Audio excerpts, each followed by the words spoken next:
Hello friends, welcome to my YouTube channel excellent study point. हमारे YouTube channel excellent study point में आप सभी का स्वागत है। आज की हमारी इस वीडियो में हम international day for biological diversity के बारे में यहाँ डिस्कस करने वाले हैं। जैसे कि हम जानते हैं कि हर वर्ष 22 मई को international day for biological diversity मनाया जाता है। तो क्यों 22 मई को ही ये मनाया जाता है? इससे रिलेटेड सभी इंपॉर्टेंट पॉइंट्स को हम यहाँ आज डिस्कस करने वाले हैं।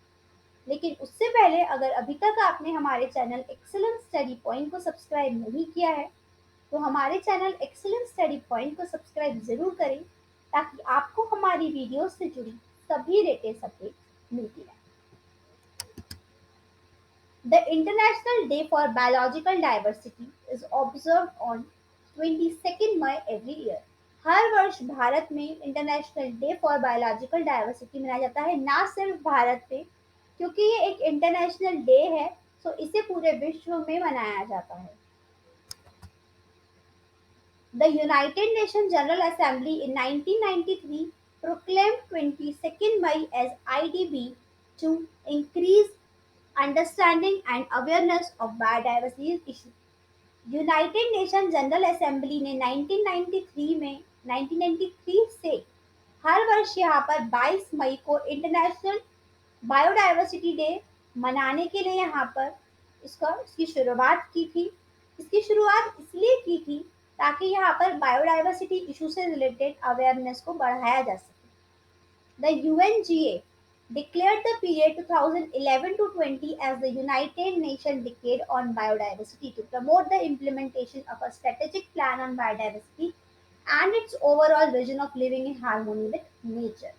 यहाँ पर जो यूनाइटेड नेशन जनरल असेंबली है उसने 2011 से 2020 तक यहाँ पर बायोडाइवर्सिटी डिकेड ऑन बायोडाइवर्सिटी से घोषित किया था ताकि यहाँ पर बायोडाइवर्सिटी के लिए कुछ स्ट्रेटेजिक प्लान्स बनाए जा सके और यहाँ पर नेचर के लिए हार्मोनी को मेंटेन किया जा सके। It is also declared 2021 to 2030 as the UN Decade of Ocean Science for sustainable development. अब यहाँ पर यूनाइटेड नेशन जो है उन्होंने यहाँ पर 2021 से लेकर 2030 तक के वर्ष को decade of ocean science for sustainable development घोषित कर दिया है।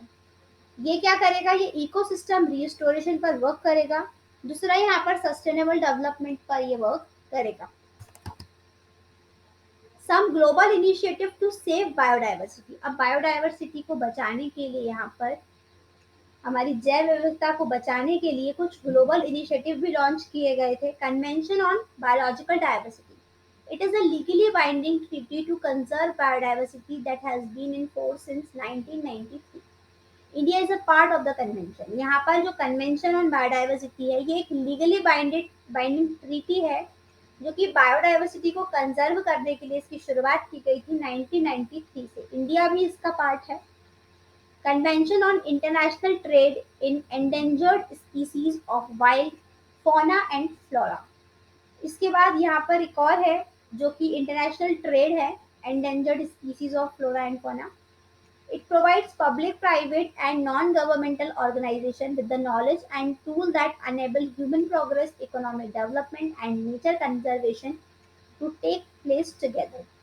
ये जो प्रोग्राम है ये क्या करता है? ये पब्लिक हो, प्राइवेट हो, नॉन गवर्नमेंटल ऑर्गेनाइजेशन हो, उनको ये नॉलेज और टूल प्रोवाइड करता है जिससे कि जो ह्यूमन एनेबल कर सके ह्यूमन प्रोग्रेस को, इकोनॉमिक डेवलपमेंट को, यहाँ नेचर कंजर्वेशन के लिए सब टुगेदर होकर काम कर सके, सब मिलकर यहाँ नेचर को कंजर्व कर सके। इंडिया इसका भी मेंबर है। India is a member of the convention. ये जो कन्वेंशन है international trade in endangered species of wild flora and fauna, India इसका भी मेंबर है। Biodiversity, it is a term used to describe the enormous variety of life on earth. अब आपके मन में ये भी सवाल होगा कि ये बायोडाइवर्सिटी असल में होता क्या है?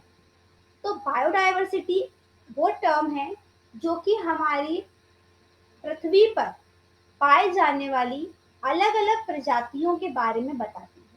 अब ये प्रजातियां कुछ भी हो सकती हैं जिनमें जिंदगी है, जिसमें लाइफ है।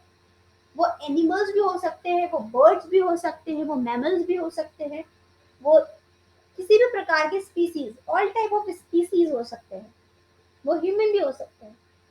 तो बायोडायवर्सिटी सिंपली हमारी पृथ्वी पे पाए जाने वाले बहुत प्रकार की वैरायटी को बताती है। It can be used more specifically to refer to all of the species in one region और इकोसिस्टम। हमारे इकोसिस्टम में पाए जाने वाले बहुत प्रकार के स्पीसीज के बारे में बताती है।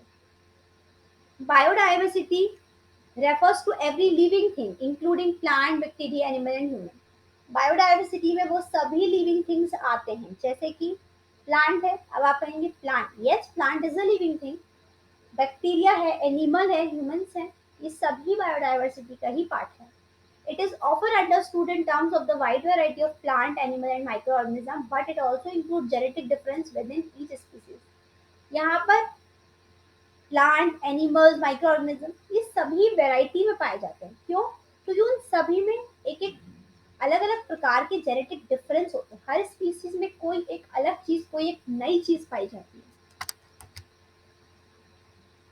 World wide fund for nation in its flagship Living Planet Report 2020 warned that global biodiversity is in steep decline।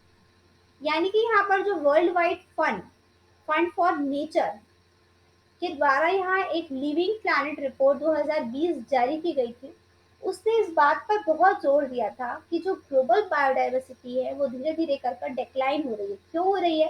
क्योंकि यहाँ पर जो स्पीसीज थे, हम जानते हैं कि हमारी धरती पर कई ऐसे स्पीसीज, कई ऐसे जानवर पाए जाते हैं जो कि बहुत ही विचित्र हैं, लेकिन उनकी प्रजातियां धीरे धीरे कर कर बहुत कम हो रही हैं, या हम कह सकते हैं कि लुप्त हो रही हैं।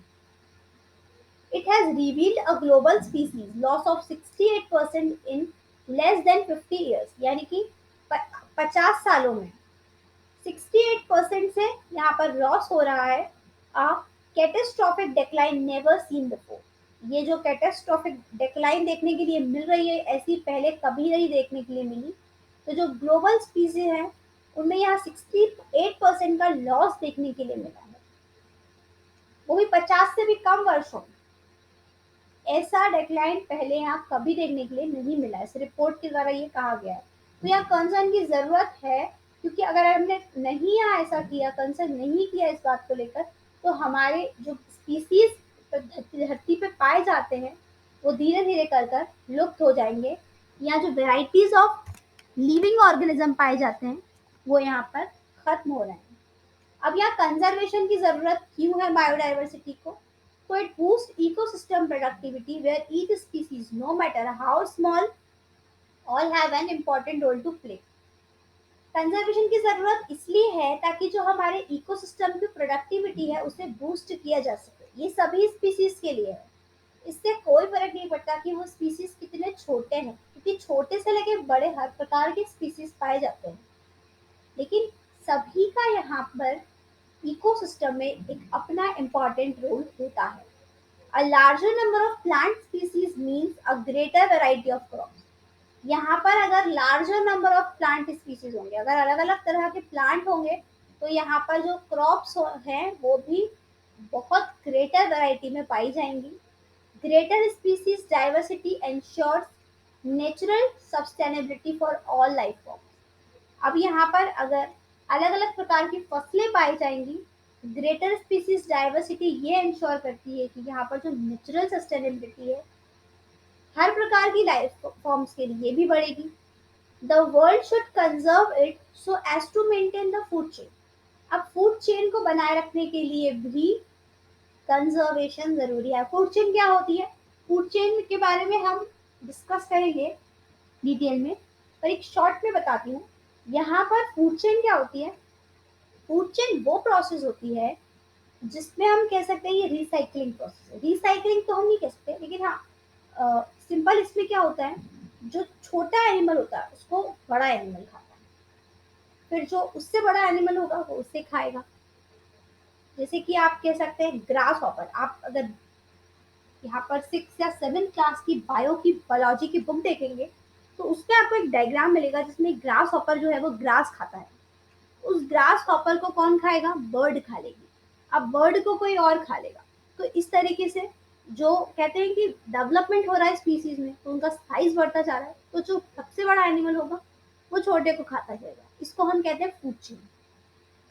The disturbance in the food chain में अफेक्ट द होल इकोसिस्टम। अगर किसी भी प्रकार का डिस्टर्बेंस होगा फूड चेन में, तो ये हमारे पूरे इकोसिस्टम को हिला के रख देगा, बहुत अफेक्ट करेगा, क्योंकि ये फूड चेन हमने नहीं बनाई हुई है, ये फूड चेन प्रकृति ने बनाई हुई है। तो नियम यही है इसका, अगर इसमें डिस्टर्बेंस क्रिएट किया गया तो ये हमारे इकोसिस्टम को अफेक्ट कर देगा। Some Indian initiatives for conservation of biodiversity, national plan for conservation of aquatic ecosystem. यहाँ पर कुछ इंडियन इनिशिएटिव भी लिए गए हैं बायोडाइवर्सिटी के कंजर्वेशन के लिए। उसमें से पहला है national plan for conservation of aquatic ecosystem, यानी कि पानी में पाए जाने वाले स्पीसीज के लिए यहाँ पर ये कंजर्वेशन प्लान शुरू किया गया था। दूसरा है wetland conservation and management rules 2070, the biological diversity act 2002, wild life protection act 1972। तो ये जो एक्ट हैं या प्रोटेक्शन एक्ट हैं, ये बायोडाइवर्सिटी को कंजर्व करने के, प्रोटेक्ट करने के लिए शुरुआत इनकी की गई थी। इनकी शुरुआत इसलिए की गई थी ताकि हमारे यहाँ इकोसिस्टम में, एनवायरमेंट में, अर्थ पे पाए जाने वाले जो different living organism, different living species हैं, plants, animals and humans, humans को तो प्रोटेक्ट करने की ज़रूरत नहीं है वैसे, लेकिन यहाँ पर जो छोटे छोटे स्पीसीज हैं जो आजकल जिनकी प्रजातियां लुप्त हो रही हैं, उन्हें यहाँ पर कंजर्व करने की बहुत ज़रूरत है, क्योंकि उनकी ज़रूरत फूड चेन को मेंटेन करने के लिए है। वरना फूड चेन अगर हम इसे डिस्टर्ब करेंगे तो ये हमारे इकोसिस्टम पर अफेक्ट करेगी। तो यहाँ पर ताकि अवेयरनेस बढ़ सके बायोडाइवर्सिटी के लिए, उसके कंजर्वेशन के लिए, हर वर्ष 22 मई को international day for biodiversity conservation मनाया जाता है। आई होप इससे रिलेटेड सभी डाउट्स आपके क्लियर हो गए होंगे। अगर इससे रिलेटेड कोई भी डाउट है तो आप हमें कमेंट बॉक्स में कमेंट कर बता सकते हैं। आज की वीडियो में बस इतना ही। अगर आपको हमारी वीडियो पसंद आई हो तो इसे लाइक करें, शेयर करें अपने दोस्तों के साथ, और हमारे चैनल एक्सेलेंट स्टडी पॉइंट को सब्सक्राइब करें ताकि आपको हमारी वीडियो से जुड़ी सभी लेटेस्ट अपडेट्स मिलती रहे। जय हिंद, जय भारत।